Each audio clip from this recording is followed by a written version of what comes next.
now. And just as a heads up, if at any point I suddenly drop out of the session, I updated my Mac the other day and Teams has not been working the best. So if that does happen, I promise I will be back. So, okay. With that said, we can get started. So I'm going to share my screen here. So today's topic is this new training series is all about it's a little more advanced, not super advanced, but basically I'm assuming you know basic information about how to build in Canvas and stuff like that. So we're going to be kind of focusing on some topics that go a little deeper in this one. So this session actually contains a open course that you can check out that includes all the materials from today's session. So I am going to share this link in the chat and you will have access to it. And those of you watching the recording, you'll be able to find the link to this below the video recording. So that's my open course with the resources on here. So with that said, today's session is all about digital accessibility, and it kind of has a Canvas twist on it, but really this information can be used for any kind of content that you're using in a digital space. So whether it be Nearpod, ClassKick, any digital resource, you can follow these general guidelines to learn about accessibility. So let me pull up my slide deck for this.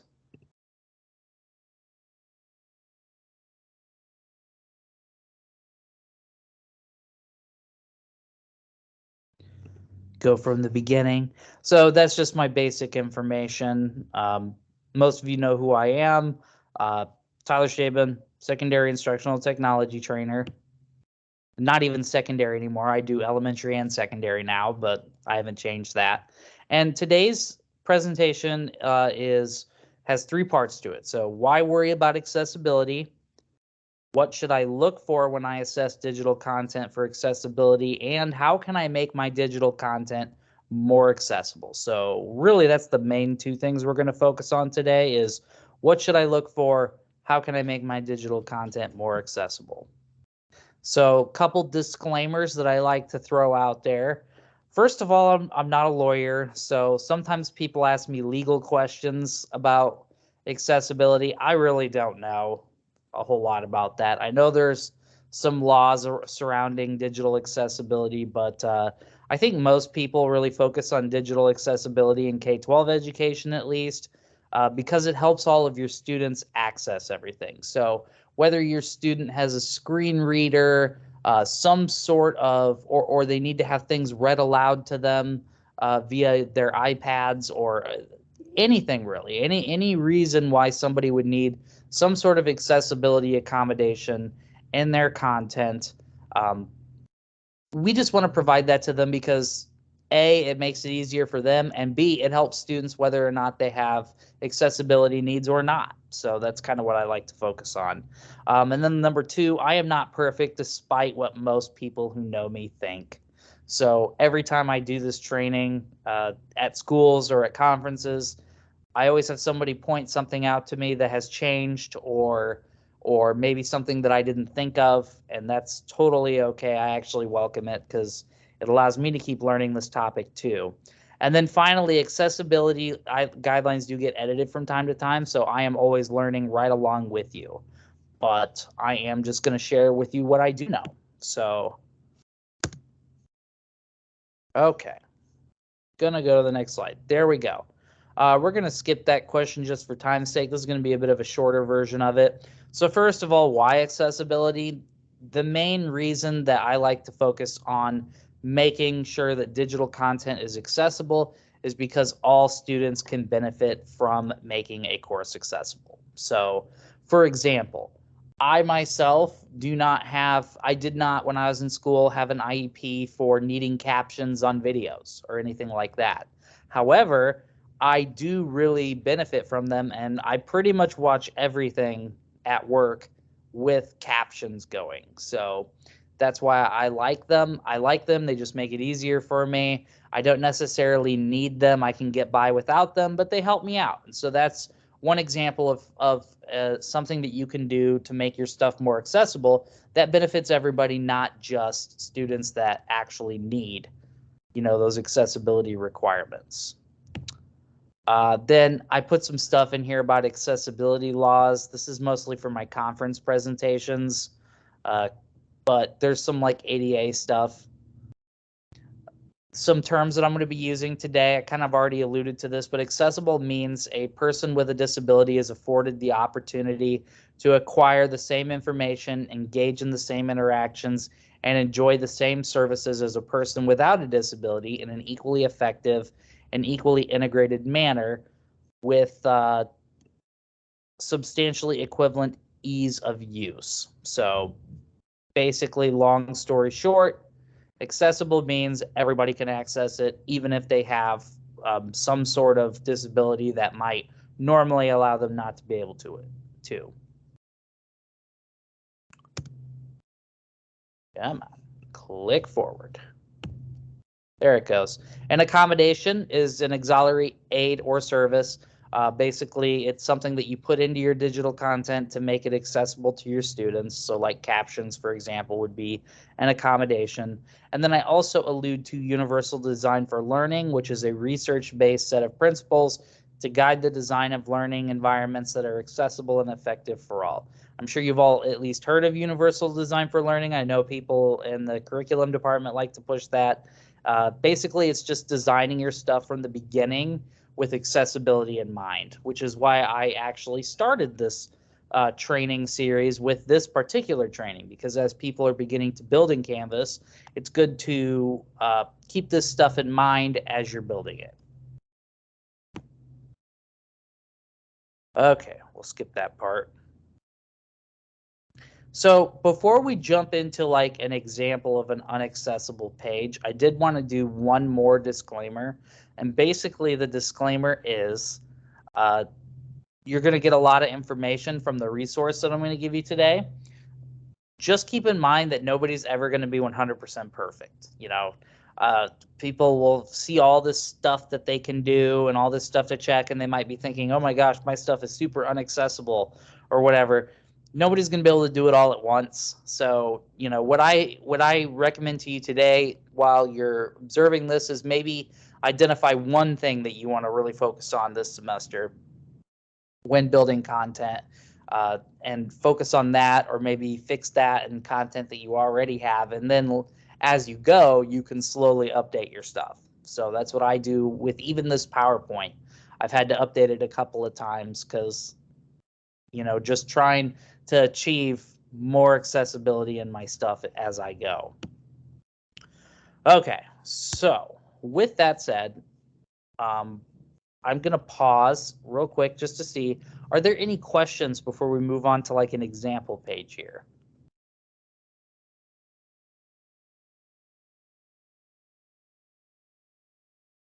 Okay. So now I'm going to go to the Canvas course that I linked to you, and you'll see that these resources are actually in here. So this is the presentation that I'm working on. This is a worksheet that we'll be looking at a little bit later, but the page that I'm going to be looking at now is this example of a non-accessible page, beginner level. So what this is a page in Canvas that I created that has a whole bunch of accessibility issues. So people would come to this page, and whether or not they have an accessibility need, it can be hard to navigate because there's certain rules that aren't followed in here as the page was created. So you can kind of like take a moment to scroll through it. There's all sorts of stuff on here. I made this one fairly easy to identify. This chart is all jumbled up. This image doesn't work. Let me see. There's links that don't describe where you're going, all that stuff. So like if I click on this link here, and I assure you, none of this stuff will give you a virus. I've already utilized it myself. Oh no, did they take down my website? Dang it. Ah, yes. So this is, oh, I really hope that they're not still using this. This is a art page for Yale.edu. So the school Yale. I'm hoping that they made this ironically, but the dates seem pretty current. But like this is a page that I found that if you scroll through it, there's a lot going on here. If somebody's using a screen reader, for example, and when I say screen reader, I'm referring to technology that reads a page back to a student.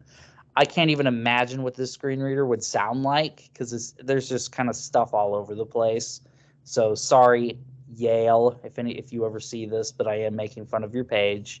Again, I am going to hope that this is not correct or that it's an example page used to show how things might not work. But we go through here. This is hard to read, so there's like a yellow background behind this text and more stuff behind here. And, none of the links tell you where they're going to go. That's another thing. So, like, it just says click here, click here. That's actually a very common one that I see. So, people will put links and it'll say click here, and you have no idea where it's going to take you. It's usually good to like describe the link as you're going through it, but we'll go through that stuff here in a little bit. But yeah, you can probably find a lot of things wrong with this particular page. And during my conference presentations, where I normally have a lot longer than I do today, I normally have people like break this down and go through this and identify some of the problems. But yeah, we'll just go over some of these basic ones for here. There's color issues. The pink might be okay. I don't think so. But this green is definitely not good. So it makes it hard to read. If you're a student that maybe is colorblind or something like that, you're probably going to have a hard time reading that.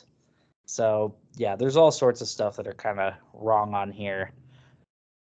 But with that, what we're going to do is we're going to jump into the accessible digital design guidelines worksheet. You can follow along using that particular worksheet, and this is also a guide that you can keep so that you can refer back to it as you're building your stuff in order to help you keep some things in mind as you're building content so that it's accessible from the beginning. So let me open my PowerPoint back up. We'll do from current slide. And like I said, this isn't the worksheet, but it follows it in order. So this is a digital design guidelines quick reference. That's what that sheet's for. It's supposed to be a quick reference so that you can know what to look for.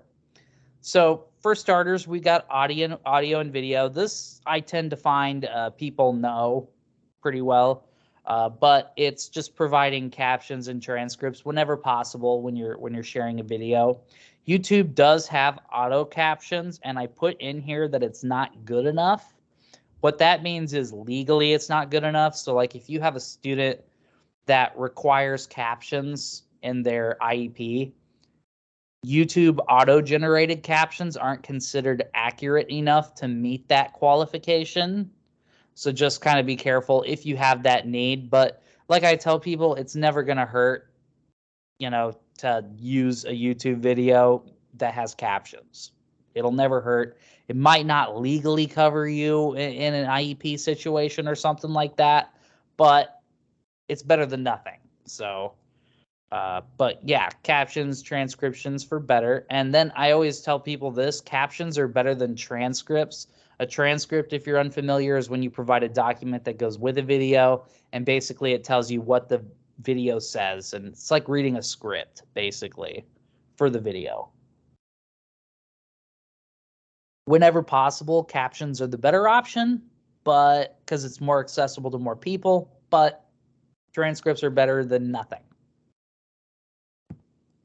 Font styles. This is a big one. So use easy to read fonts and use a good font size. So for example, here's some good fonts. And the reason these are classified as good is because there's certain research, and I used to have it linked on here, but my reference went away. But basically there's research that like The examples that I have here of good font are easier to read for people that might have low vision problems or things like that. And then, of course, you've got the bad examples that can be very difficult to read. So like Comic Sans, Ravy, whatever that is. And then this one, this old-timey text. I used to work at Creighton where I help people review their courses for accessibility. And I one time encountered a history professor that actually every single thing in Canvas was in this font because it looked cool. Like it looked old timey, I guess you could say. Their pages looked like scrolls and things like that. It was really cool.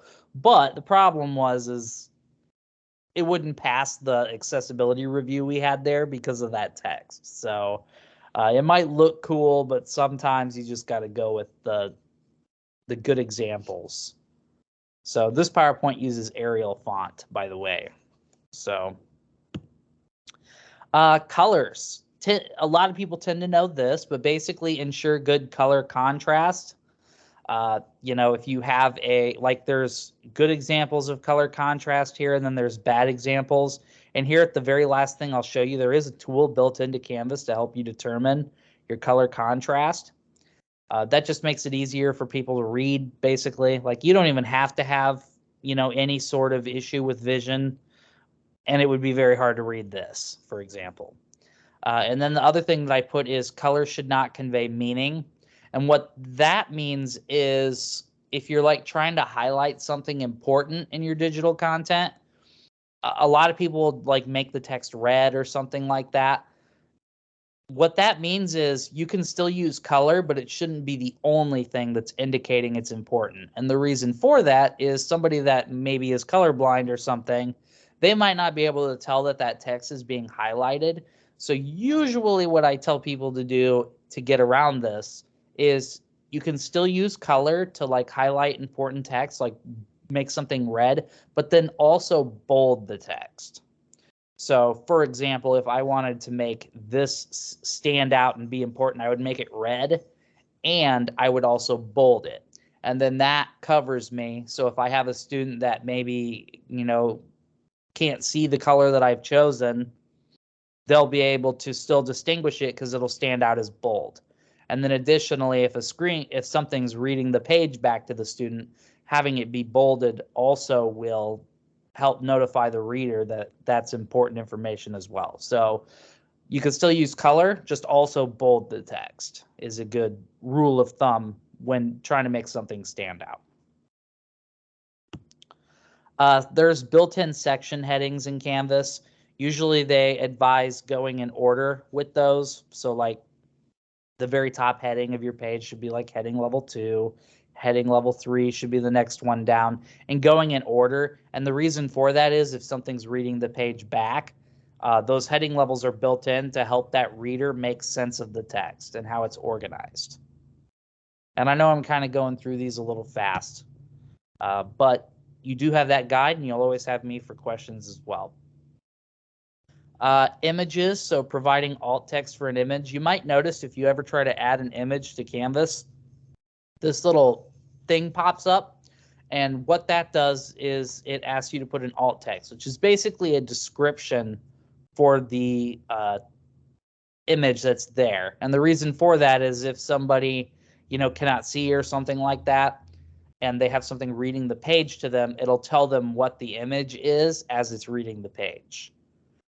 The other option is you can click this decorative image option. So like if it's purely decoration, you just put it there to make the page look nice. It doesn't actually contain any importance to the content. You can just click that decorative image option and then you don't have to do alt text. And so again, that's kind of for like decoration. So if the image is important and you want people to know what's on it, you can provide alt text that describes it. It describes what it is. But if it's just decoration, you can just click that decorative option button.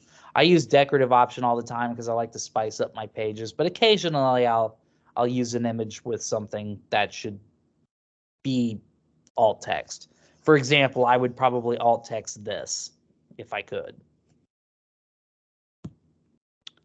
Link text, we kind of talked about that. So that one is like avoiding vague language such as click here.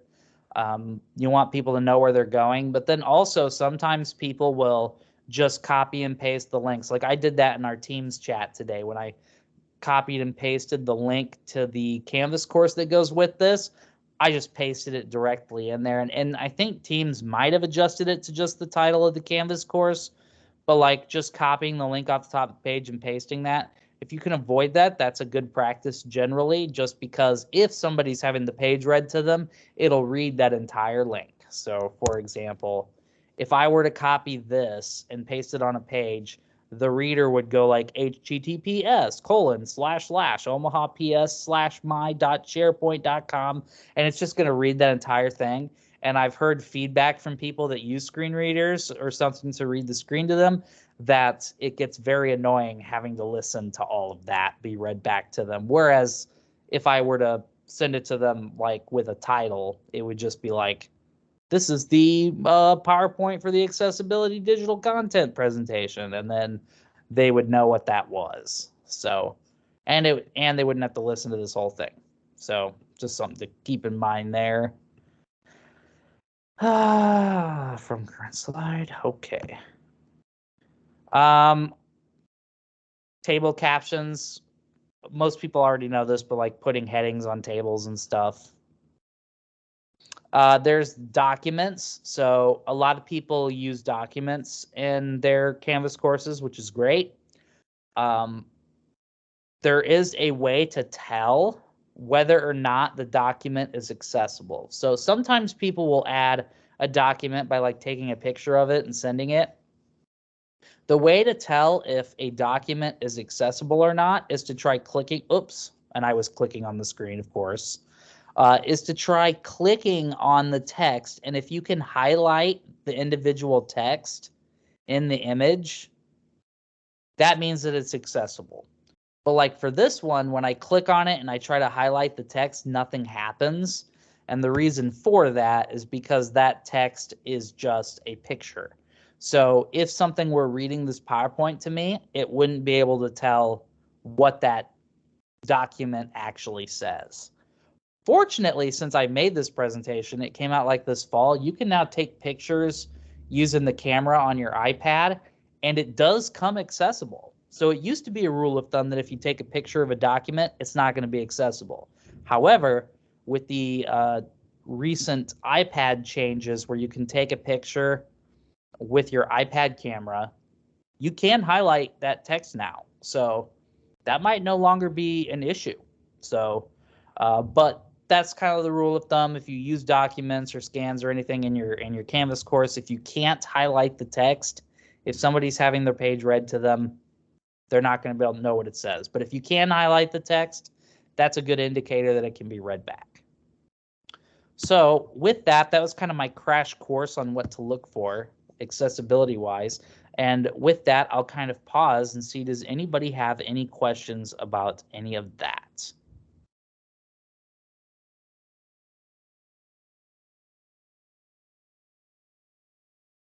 Okay. I will leave that Canvas page open for you. So if you hang on to that link that I posted for you, and I'll also have it on the page that's going to contain my recordings. If you hang on to that link, you can access this PowerPoint and that quick guidelines checklist so that you have a copy of it that you can check over as you're building things. And with that, there's one more thing I wanted to show you.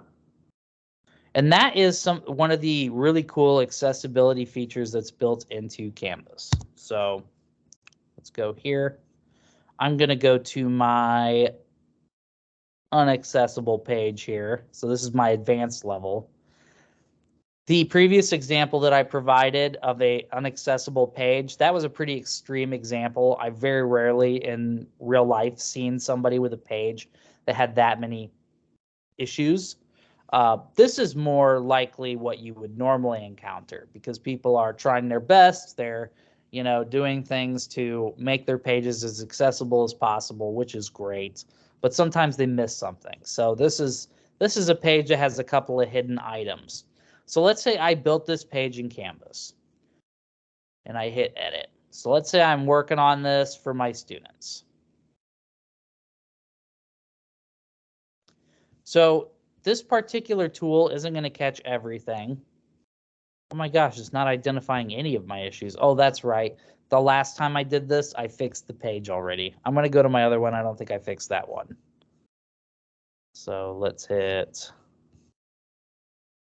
save.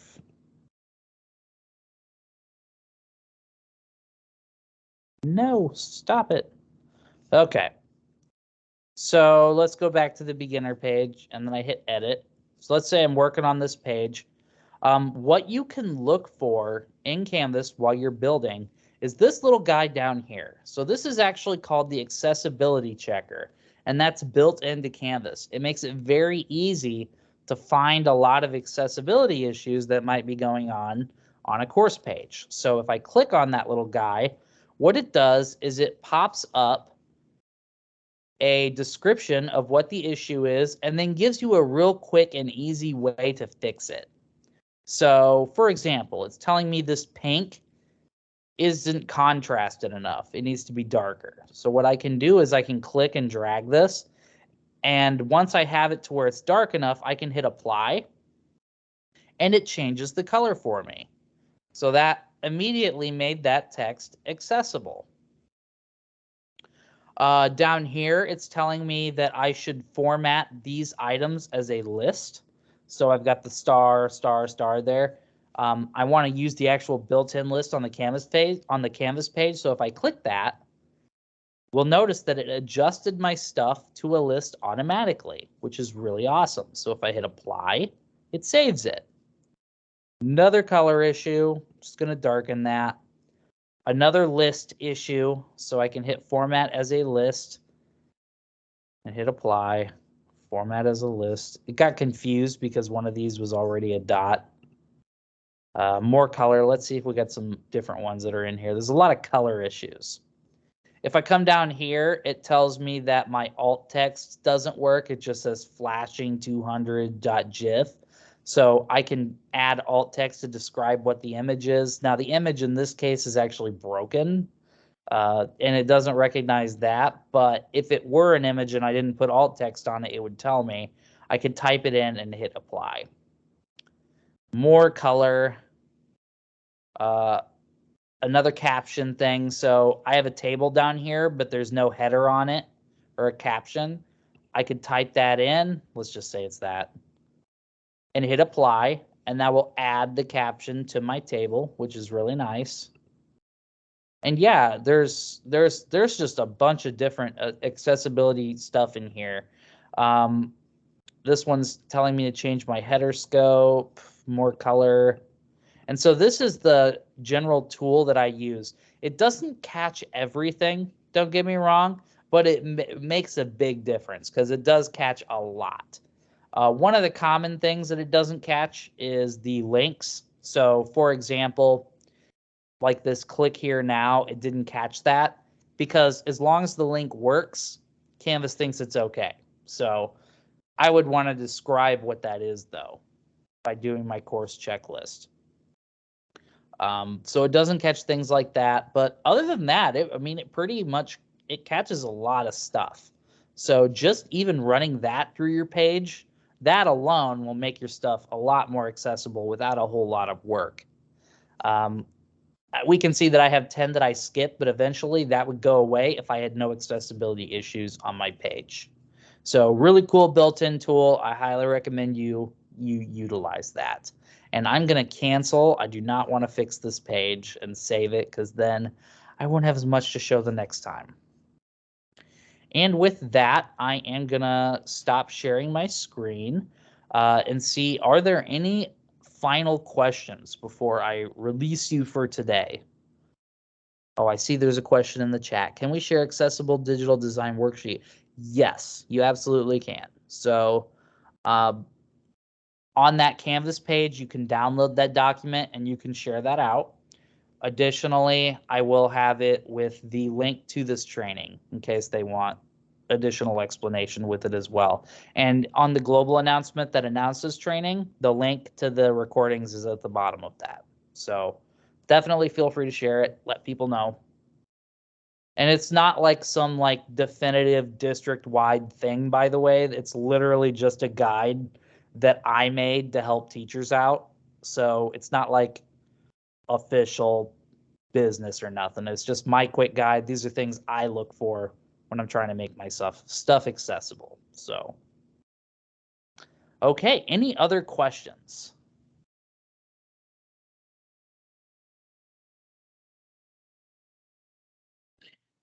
This isn't related to Canvas, but are there any tools that you found for like previewing for accessibility for like PowerPoint or for any other programs that are out there? Not that I have found, Okay. unfortunately. The only accessibility checker I know built into a tool is in Canvas, but I could very well be wrong. They update this stuff all the time. So, and it's kind of a big thing right now. So I would not be surprised if Microsoft eventually adds something if they don't already. So, but I can look into that. It's a really nice tool. Yeah, the accessibility tool in Canvas, I use it all the time. I always run my pages through it before I push anything out. It catches a lot of stuff for me. Um, any other questions?